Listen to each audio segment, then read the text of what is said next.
Alors, Bezrat Hashem, le Zohar de ce matin, Shemot, Payot dimanche, l'Inu Ishmat, Esther, Bat Saada. Tlata, Inun de Dachian, Shrita, Me'ana. Il y a 3 personnes qui repoussent la Shekhinah de la terre. Et le Zohar, il va parler de d'eux parmi eux. Vegarmin de Diora, de Kucha, Beichou, Lave, Balma, Ikos, Kakosh, Bochou ne veut pas résider dans ce monde. Ubne, Nasha, Safrin, Velo, Ishtama, Kaleon. Et quand eux, ils crient Hachem, Hachem ne répond pas à leur prière parce qu'ils l'ont fait repousser une façon de parler de cette terre. Veilen Inun, et voici celui, man de Shachif Benida. Celui qui va avec sa femme quand elle est menstruée. Nida. Okay? La Nida, c'est la pureté. Okay? Alors, pour te dire que c'est quelque chose de très important. Vous savez que même le Goïm, il respectait la Nida. Même le Goïm. Où est-ce qu'on a un exemple? Dit le Ramban, dans Bereshit, dans le livre de Bereshit. Quand Yaakov se sauve de la vanne. Okay? Quand Yaakov se sauve de la vanne, qu'est-ce qui arrive? Rachel, elle a volé les téraphim, les idoles de son père, parce qu'elle ne voulait pas que son père pratique l'idolâtrie. Elle a volé les téraphim. Lavan poursuit Yaakov, il l'attrape et il lui dit Lama ganavta et Elohai. Pourquoi tu as volé mes dieux? Il dit jamais de la vie. Moi, cherche. Il est rentré dans 4 tentes. Be'oel Rachel, Be'oel Léa, Be'oel Zilpa, Be'oel Bilha. Il est retourné dans la tente de Rachel. Pourquoi? Parce qu'il savait que Rachel est là à voir avec ça, mais il ne pouvait pas prouver. Qu'est-ce que la Torah nous dit? Qu'est-ce qu'elle a fait Rachel? Elle a pris un coussin fait de peau de chameau. Et s'est assis là-dessus, elle lui dit, papa, excuse-moi, je peux pas t'honorer de me lever devant toi parce que je viens de voir mes règles. La Torah lui dit, Ki derech nashim li, je viens d'avoir mes règles. Lui, dit Ramban, il a entendu les règles, oups, il se sauvait de la tente. Il dit, regarde, ce rachat, Goy, dès qu'il entend que la femme est là ses règles, il se sauvait. Tu comprends? Alors même le Goïm, il respecte ça. Qu'est-ce qu'ils ont fait les Grecs, dit le Maïmonide? Qu'est-ce qu'ils ont fait les Grecs quand ils ont voulu assimiler le peuple? Ils ont décrété la première chose, que les femmes n'ont pas le droit d'aller au mikvé des femmes. Ça, c'est la première chose qu'ils ont décrété. Okay? Ça veut dire que même les Goïms, ils comprennent ce concept de pureté.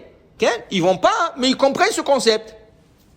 Alors, il dit ici qu'il faut comprendre, qu'est-ce que c'est Nida? Nida, c'est pas seulement quand la femme, elle coule du sang.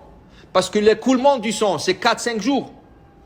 En moyenne, c'est 4-5 jours. Il y en a 6 jours, mais 4-5 jours. Mais tant que la femme, après le 4 ou 5 jours, n'a pas compté 7 jours de pureté, est partie au mikvé, elle reste impure à vie. Tant qu'elle ne va pas au mikvé, elle reste... Alors une femme qui n'est jamais partie au mikvé, elle a déjà 80 ans, elle est toujours nida. Elle est toujours nida. Il lui faut aller encore une fois pour se tromper au mikvé, pour enlever cette impureté. Ça veut dire que c'est pas parce qu'elle n'a plus les règles, elle n'est pas nida. Si elle n'est pas partie quand elle avait les règles, elle reste nida à vie. Tant qu'elle n'est pas partie encore une fois pour enlever. Alors quand on dit à celui qui va avec une femme nida, c'est pas seulement qu'il a les règles, qu'il n'est pas parti du tout en mikvé. Okay? Alors pour te dire, c'est important, parce qu'aux yeux d'Akadosh Baruch Hu, ça enlève la Shekhinah de la terre. Et il dit que si elle tombe enceinte quand elle est nida, quel fils elle va avoir?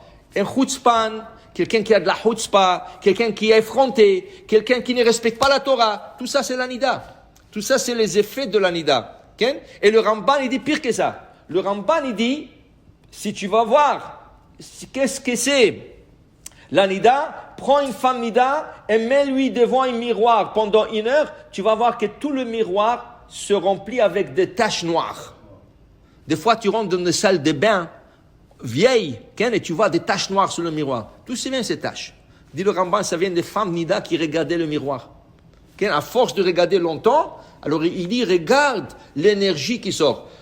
Rabbi Akiva, quand on lui parlait, parce que à l'époque de Chachamim, il mettait un peu le côté la nida. Rabbi Akiva n'était pas d'accord. Il dit non, la femme nida, c'est une femme normale. Rien qu'il faut se séparer un peu d'elle, mais elle est tout à fait normale.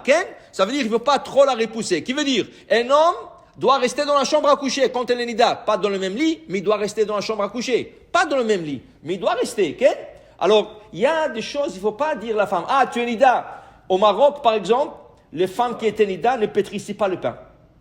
Pourquoi? Parce qu'ils ont vu dans la Torah que Sarah Imenu, quand Abraham a accueilli les 3 anges, il leur a dit, Ekra pat lechem, je vous emmènerai du pain.